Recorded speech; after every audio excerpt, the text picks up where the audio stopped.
ও মা, এটা কি মা? এটা হলো ছোলার ডাল। ছোলার ডালটাকে আমি 7 থেকে 8 ঘন্টা ভিজিয়ে রেখেছিলাম। তারপরে জলটা ঝরিয়ে ডালের থেকে সমস্ত জলগুলো ভালোভাবে মুছে নিয়ে তারপরে গরম তেলে ভেজে নিয়েছি। এর সঙ্গে কিছু মশলা দেবো আর দেবো কারি পাতা, যা খেতে ভীষণ ভালো লাগে। আর এগুলো খেতে কিন্তু কোনো সময় লাগে না, যখনই মন চাইবে তখনই কিন্তু খেতে পারবে।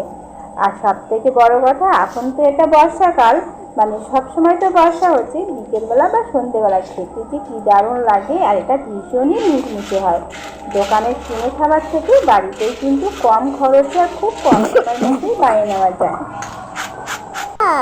তুমি খেতে পারবো মা? হ্যাঁ, তুমি খেতে পারবে। দেখি তোমার দাঁত হয়েছে কি না। এই তো ছোট ছোট দাঁত হয়েছে, তুমি খেতে পারবে। আমি এখানে ঝালটা কম দিয়েছি, আর খেতে কিন্তু দারুণ লাগে।